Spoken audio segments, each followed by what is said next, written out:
ሰላም እንደምን ሰነበታችሁ? ለምለም ነኝ። ዛሬም እንደተለመደው በአዲስ ስራ ተመልሻለሁ። ዛሬ ይዤላችሁ የመጣሁት ከምስሉ ላይ እንዳያችሁት ቆንጆ የሚጣፍጥ በቀላሉ የሚሰራ የሱፍ ፍትፍት ነው። እንደምትወዱት ተስፋ አደርጋለሁ። በዚህ አጋጣሚ ደግሞ አዲስ ከሆናችሁ ሰብስክራይብ እንድታደርጉኝ በትህትና ጠይቃለሁ። እንግዲህ አሁን ወደ አሰራሩ እሄዳለሁ። አብራችሁን ቆዩ። እንግዲህ ከምስሉ ላይ እንዳያችሁት ቆንጆ የሱፍ ፍትፍት አብረን እንሰራለን። የሱፉን ለመስራት የሚያስፈልገኝ ነገር የዚህ ሀገር ሱፍ ፍሬ ነው። ከዚህ በፊት አይታችሁት የማታውቁ ከሆነ የሱፍ ፍሬ እዚህ ሀገር የሚሸጠው ይሄንን ይመስላል። ከኛ ሀገሩ ትንሽ ለየት ይላል እና በየትኛውም ሱፐር ማርኬት ውስጥ መግዛት ትችላላችሁ፣ ታገኙታላችሁ። በጣም ርካሽ ነው። ሰንፍላወር ሲድስ የሚለውን መምረጥ ትችላላችሁ እና ሮስትድ የሚለው ሞር ይጣፍጣል እና እሱን መምረጥ ትችላላችሁ። እንዳያችሁት እዚህ በጣም ንጹህ ነው። ትንሽ ትንሽ ሼሎች አልፎ አልፎ እንደ ገለባ ነገር ታገኙበታላችሁ እንጂ ምንም ነገር የለውም። እሱን አጥቤ 3-4 ጊዜ ከዛ በውሃ ቀቅለዋለሁ ማለት ነው። እንዳያችሁት እዚህ ጋር በደንብ አድርጌ አጥቤ በወንፊት አዘጋጅቼዋለሁ። ከዛም የጣድኩት ውሃ ውስጥ ጨምራለሁኝ። የምቀቅለው ለ30 ደቂቃ ያህል ነው እና በፕሬሸር ኩከር የምትጠቀሙ ከሆነ ለ10 ደቂቃ ያህል ማብሰል ትችላላችሁ። በብረት ድስት ከሆነ ያው ረዘም ያለ ጊዜ ስለሚፈጅ ለዛ ነው እኔ 30 ደቂቃ ያልኩትና ከ30 ደቂቃ በኋላ ይሄንን ይመስላል። በደንብ ነው የበሰለው። ውሃውን ግን አልጠቀመው ማለት ነው። ይሄንን ውሃ አንጠፈጥፍና አለቅልቄ ከዛ እፈጨዋለሁ በጁስ ማሽን ማለት ነው። የሚገርማችሁ ነገር ጣዕሙ በጣም ነው የሚጣፍጠው። በቃ እንደዚህ የሚጣፍጥ ራሱ አይመስልምና በቃ የሱፍ ፍትፍት እያማራችሁ መቅረት ለምን ትቀራላችሁ? እንደዚህ ወጣ ብላችሁ ከጎረቤታችሁ የማንኛውም ሱፐር ማርኬት ውስጥ ልትገዙ ትችላላችሁና ጣዕሙ እንደውም ከኛ በፊት ከሀገር ቤት ከሚሸጠው ሁሉ የተሻለ ነው ብዬ አስባለሁ። ለምን ብትሉ በጣም ወፍራም ስለሆነ እንደውም ሞር ያጣፍጠዋል ውፍረቱ ማለት ነው።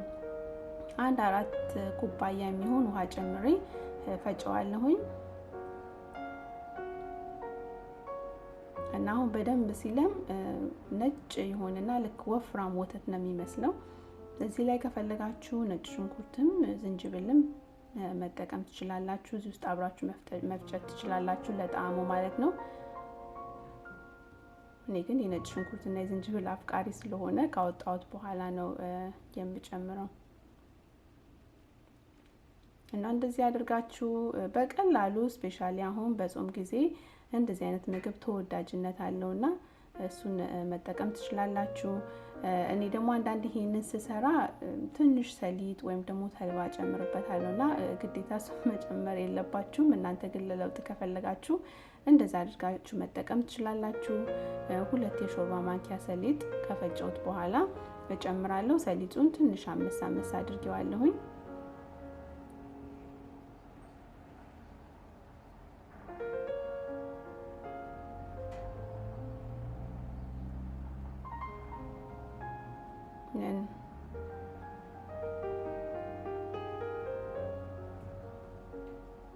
ከዛም ይኸውላችሁ እዚህ ጋር እንደምታዩት በጣም ወፍራም እንዳልኳችሁ በጣም ወፍራም ነው። እንደ ቡሽ ነገር አለው ውስጡና እሱን እንደዛ እያደረግን እያማሰልን እንደዚህ ቶሎ እያደረግን እናወጣዋለን፣ እንለየዋለን ማለት ነው።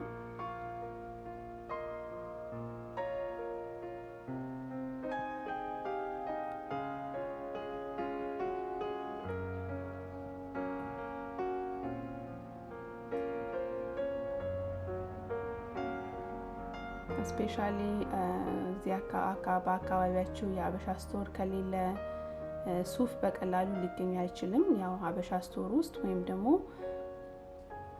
ከሀገር ቤት ነው የሚመጣው እና እሱን ቁጭ ብለን ከምንጠብቅ እያማረን እንደዚህ አድርገን በተመሳሳይ መልኩ እንደውም በተሻለ ጣዕም መልኩ እንደዚህ አድርገን ሰርተን መመገብ እንችላለን። ብዙ የሀገሬ ልጆች የተለያዩ ኢትዮጵያኖች እንደዚህ ሲሰሩ አይቻለውና ያውላችሁ እንግዲህ እዚህ ጋር እንደምታዩት እንደዚህ አይነት ነገር ነው የሚወጣው ከላዩ ላይ ማለት ነው።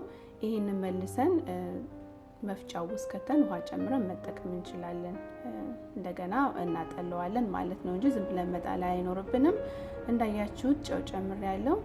እዚህ ጋር ነጭ ሽንኩርትና ዝንጅብል።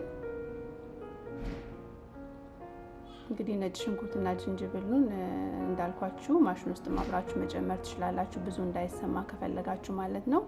እንዳያችሁት ቀይ ሽንኩርት በጣም ነው የሚያጣፍጠው። ቀይ ሽንኩርት፣ የሚያቃጥል ቃሪያና ስዊት ፔፐሮችን ጨምሬያለሁ። እናንተ ምርጫችሁን የምትወዷቸውን አትክልቶች መጨመር ትችላላችሁ። ግማሽ ሎሚ፣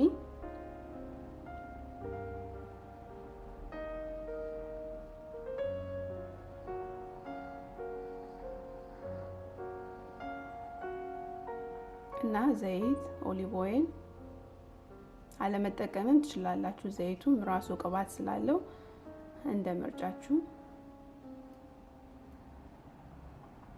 እንዳያችሁት ሱፉ ራሱ ፍሬ ያለ ነው፣ በጣም የቀጠነ አይደለም።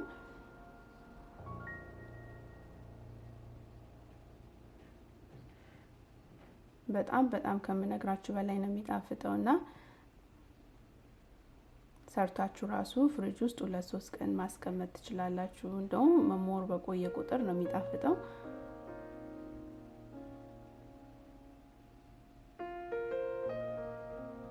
እንደዚህ ወዲያው እንደሰራችሁ አትመገቡት። ትንሽ ፍሪጅ ውስጥ አትሊስት ለ1-2 ሰዓት ካቀዘቀዛችሁት በኋላ ብትጠቀሙት ጥሩ ነው። ምክንያቱም አሁን ሞቅ ያለ ስለሆነ አሁን ገና ቀቅለ ነው ስለሆነ እየሰራን ያለ ነው። ይሄ ምግብ ደግሞ ቅዝቅዝ ሲል ስለሆነ የሚጣፈጠው ትንሽ ብትጠብቁት ጥሩ ነው። እንጀራ በምትጨምሩበት ጊዜ ደግሞ እንጀራውን ባታበዙት ይመረጣል። ምክንያቱም ካበዛችሁበት ፍሪጅ ውስጥ በሚቀመጥበት ጊዜ በጣም ይደርቃል። ስለዚህ ከስር እንጀራ ጨምራችሁ ከስር ሱፉ ስቲል መረቁ እያለ ነው ፍሪጅ ውስጥ ማስቀመጥ ያለባችሁ ማለት ነው። በጣም ከደረቀ ያው ስትበሉትም ያው ራስ ብሎ እንደ ወተት ያው አፋችሁ ውስጥ እርጥብ ሲል ነው ደስ የሚለውና ለዛ ጥሩ ነው። ያውላችሁ እንግዲህ ከ2 ሰዓት በኋላ እንጀራውን በደንብ ርሷል እንደምታዩት። ከስርም የነበረው ሱፍ ምጥጥ ብሏል። በጣም ቆንጆ ነው ያለው።